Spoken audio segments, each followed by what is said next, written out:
Ayo ikut menjadi bagian dari perubahan besar bangsa ini bersama Sahabat Pekerja Indonesia.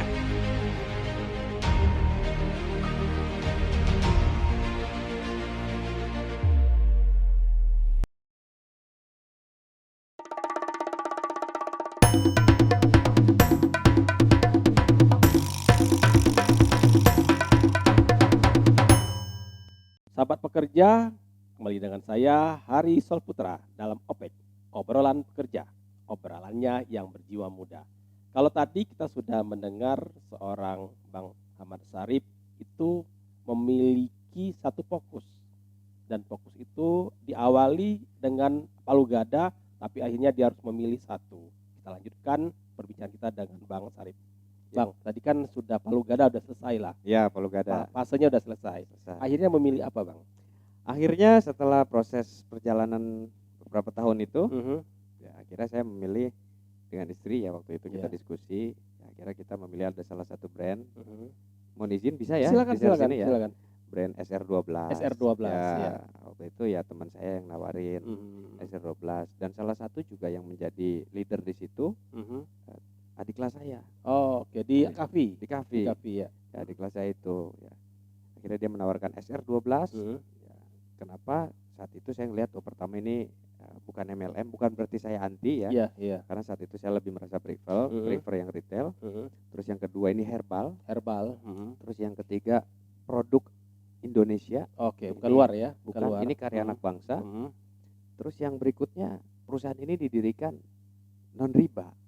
Jadi tidak pinjam ke bank. Iya. Jadi dia berusaha bagaimana caranya tanpa riba pun kita bisa besar. Ya. Ini yang saya salut. Akhirnya kita putuskan, oke, Bismillah kita daftar di sini, kita ikut, kita awal dari subagen ya kan. Iya. Ya, sampai naik agen dan kemudian jadi distributor. Dan saat ini kita berdua, saya dan istri, distributor di SR12 dan kita fokus di situ dulu gitu sampai kemudian ini menjadi lebih besar lagi. Ada berapa orang di bawah Bang Sarip itu? Kita punya tim banyak, ada ratusan. Ratusan gitu. Ya. Dan biasa kan ada yang aktif, ada yang enggak, kadang yang aktif ini, kadang yang ini ya. Itu hanya satu kota atau di banyak kota? Di banyak kota. Banyak kota ya. Karena kan sekarang itu enaknya ya kalau jualan. Itu gak cuma offline sekarang itu. Okay. Banyak orang yang online. Ini salah satu berkah pandemi. Jadi awareness tentang online itu meningkat. Ya. Semua orang lari ke handphone. Semua orang lari ke gadget, semua orang lari ke laptop. Ya, ke online semua. Akhirnya apa ya, mau tidak mau kita pun melakukan proses itu semua baik secara dunia nyata ataupun dunia maya kan. Secara online juga kita lakukan dan itu sangat memudahkan untuk mitra-mitra kita yang ada di luar kota. Gitu. Kalau ingin mengedukasi, kita invite aja ke Zoom. Oh iya gitu, Ke Zoom harus ketemu ya. Kita harus cukup ketemu lewat face to face ini ketemu dengan daring ya. Iya, jadi ketemunya dunia maya aja. Kita ketemu di aplikasi gitu ya. Dan itu prosesnya alhamdulillah sangat membantu ya. Baik dari sistem bisnis kita share, bagaimana sistem edukasi terhadap tim ataupun tentang produk knowledge. Karena ini lumayan banyak ya. Sampai saat ini ada sekitar 84 produk. 84 produk. 84 di bawah produk, SR12 dan semuanya BPOM. Iya. Ya. Ini satu PR kan untuk memahami karena masalah dunia skincare, healthcare, body care, setiap orang beda-beda case-nya. Ada yang berminyak, ada yang kering, ya, ada yang jerawatan, ada yang ngeflek, dan treatmentnya beda-beda. Treatment beda, produk beda. Ya, bukan berarti kita harus ribet, bukan, tapi ada produk tertentu untuk masalah tertentu. Ya, sama dalam kehidupan, treatment tertentu untuk case tertentu. Jadi kuncinya adalah kalau ingin menjalankan bisnis, pertama fokus aja dulu. Kalau bahasa remajanya itu pacar boleh banyak, ya. Tapi yang mau diseriusin itu yang mana? Satu yang dinikahin gitu ya. Satu dulu, maksudnya gitu ya. Kita mantapkan dulu di yang ini sudah. Jadi tetap kita fokus di situ bahkan sampai hari ini kita masih terus mengembangkan. Ya bagaimana caranya mitra-mitra kita itu tidak hanya di area sekitar rumah kita, ya kita saat ini tinggal di Depok. Tidak hanya di Depok dan Tangerang Selatan, tapi bagaimana juga bisa ada di kota-kota lain. Itu bahkan ya kita berharap tidak hanya di Indonesia, karena ini produk Indonesia karya anak bangsa. Gimana caranya biar go internasional. Kita juga akan berusaha untuk buka pasar keluar. Ya, artinya kalau sudah bicara internasional, berarti sudah dunia tanpa batas lah ya. Betul, apalagi dunia dengan maya tadi. Ya. internet. Bang, ini kan kalau kita bicara pandemi kan ini membuat orang jadi mager ya, Ya. malas gerak. Malas gerak. Ujung-ujungnya pasti ke handphone, ke gadget, laptop. Betul. Nggak bakal jauh lah dari seperti itu kan. Ya.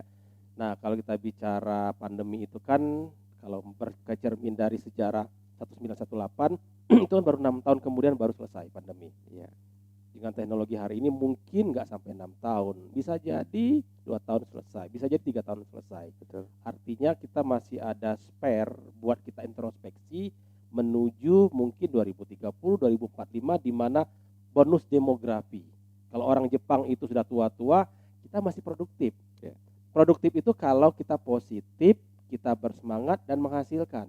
Nah, tapi kalau kita kere, nggak termotivasi, ya Indonesia Power itu cuma mimpi saja. Nah, itu menurut Bang Sarip gimana tuh? Sebetulnya kalau kita berbicara mengenai Indonesia Power ya, Iya. bagaimana Indonesia memiliki power, bagaimana bangsa kita ini maju, ya, kita harus juga berbicara pada tatanan individu. Individu Ya. ya. Karena tidak ada kekuatan yang besar tanpa kita mulai dari kekuatan-kekuatan yang kecil. Iya, iya. Tidak ada bangsa yang besar, tidak ada negara yang besar kalau tidak diawali dari keluarga-keluarga yang bahagia. Sekarang bagaimana sih agar keluarga-keluarga yang ada di Indonesia ini bahagia? Iya. Bagaimana seorang anak bisa tetap menghormati orang tuanya, orang tua sayang kepada anaknya, adik hormat ke kakaknya, kakak cinta ke adiknya, ya, hidup penuh dengan kedamaian dan kebahagiaan. Nah, semua itu bersumber dari pola pikir. Ya. Bangsa kita sebetulnya hanya butuh edukasi bagaimana cara berpikir yang benar. Ya. Sekarang kalau kita lihat kondisi ya, kalau kita bandingkan katakanlah antara pandemi dan non pandemi, ya. Sekarang pandemi, kemarin tidak pandemi. Sebetulnya yang beda cuma status kok. Sekarang pandemi, kemarin enggak. Ya. Ayo ikut menjadi bagian dari perubahan besar bangsa ini bersama Sahabat Pekerja Indonesia.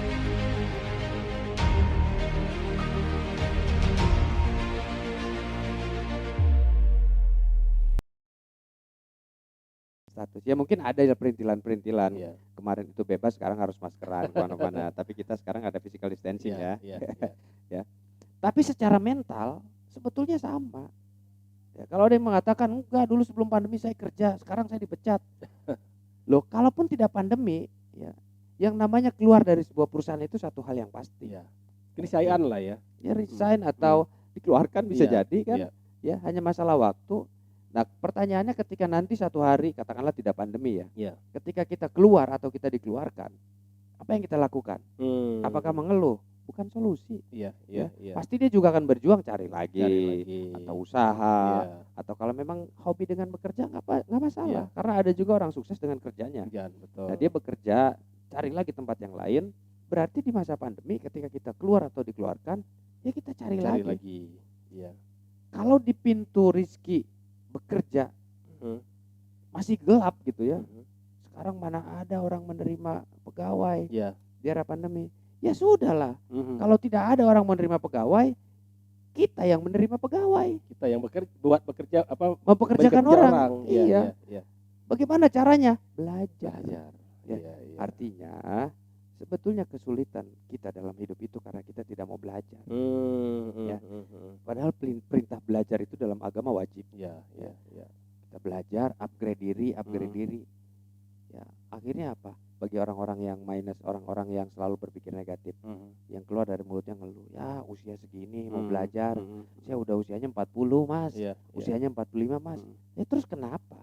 Oh di kafe aja saya ngajar, Mas Ari, itu usianya 50, 60, jadi siswa, mahasiswa di situ belajar, ya mereka belajar, ya. Jadi belajar itu bukan masalah usia, karena belajar itu berhenti nanti. Ketika kita sudah berhenti bergerak, berhenti bernapas, itu selesai lah. Selesai itu sudah ya. Lagi masih bisa bergerak, bernapas itu kita belajar.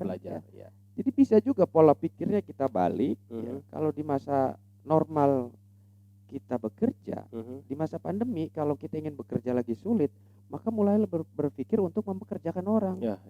Tapi gimana caranya? Ya minimal punya mimpi dulu. Dia punya impian mempekerjakan orang, dia upgrade diri belajar, ya dengan apa yang ada. Oke, kita bertahan hidup, ya sambil meningkatkan pastinya keimanan dan ketakwaan karena kepasrahan itulah yang akan mendatangkan ketenangan. Ketenangan itulah yang akan mempermudah rezeki datang. Nah, jadi berpikir untuk mempekerjakan orang, belajar bagaimana caranya, lakukan. Banyak orang punya impian, Iya. ya.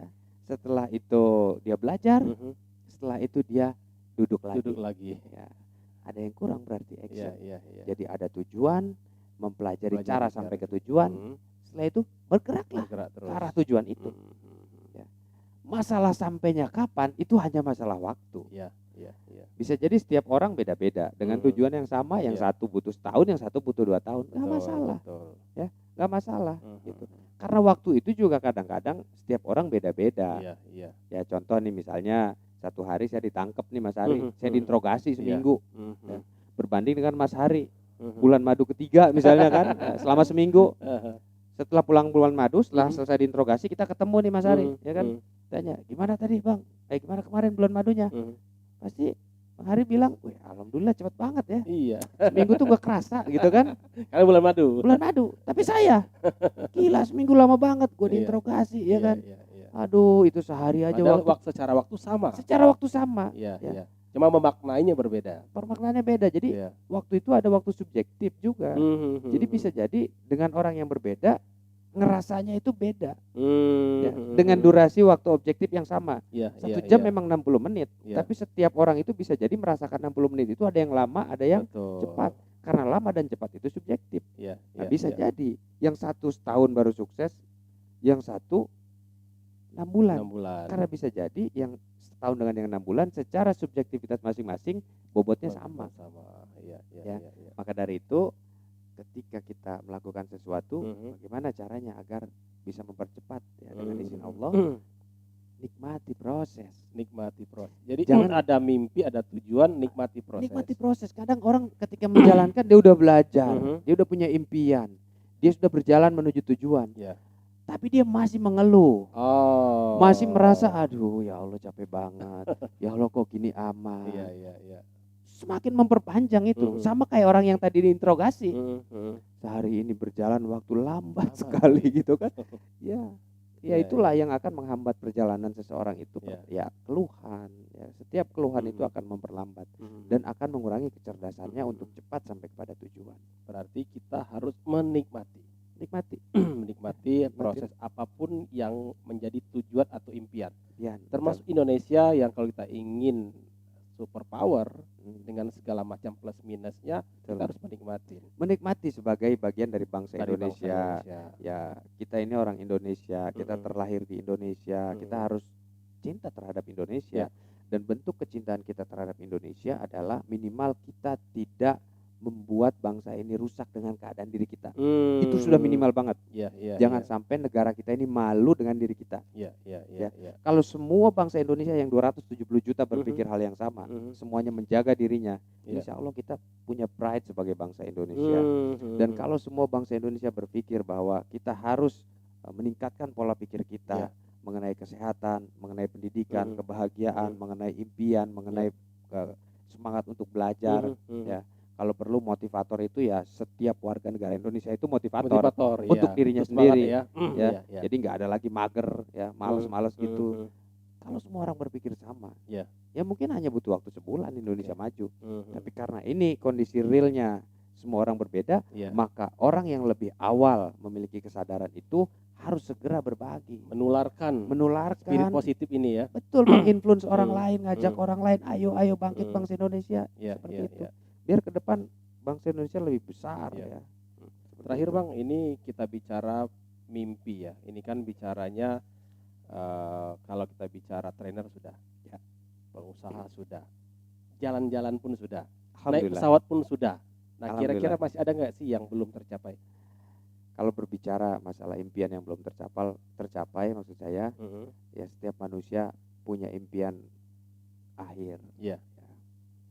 Sejujurnya impian yang paling besar dalam hidup saya itu husnul khotimah. Jadi kalau ditanya the big dream-nya adalah husnul khotimah. Jadi impian-impian yang ada itu, pencapaian-pencapaian yang ada, kalau tidak husnul khotimah percuma ya. Itu seperti halnya air yang menguap. Ya, karena husnul khotimah itulah yang akan menjadikan hidup kita lebih hidup. Karena kehidupan yang hakiki itu ya nanti. Kalau kita tujuannya hidup enak, ya selama hidup aja enak. Hmm. Tapi kalau tujuan kita adalah mati enak, Nanti ya. insya Allah setelah mati kita akan dapat kenikmatan. Oke. Saya kira itu.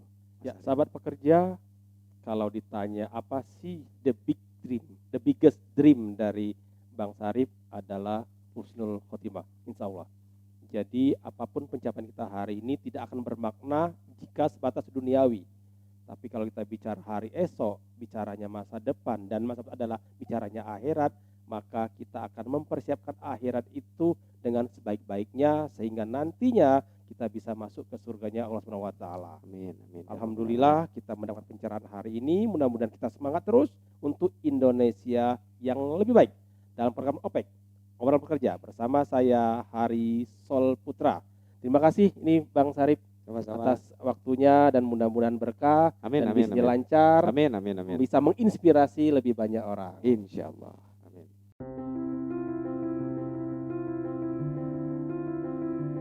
Berawal dari sebuah keprihatinan demi sebuah harapan untuk sekedar hidup layak dari para pekerja, kami belajar untuk memberdayakan diri kami sendiri. Kami bahkan belajar untuk mengadvokasi sahabat pekerja secara mandiri. Kami telah memulai kolaborasi proyek teknologi informasi, lokakarya sahabat pekerja, dan expert sharing dengan menghadirkan pekerja profesional di bidangnya. Ayo ikut menjadi bagian dari perubahan besar bangsa ini bersama Sahabat Pekerja Indonesia.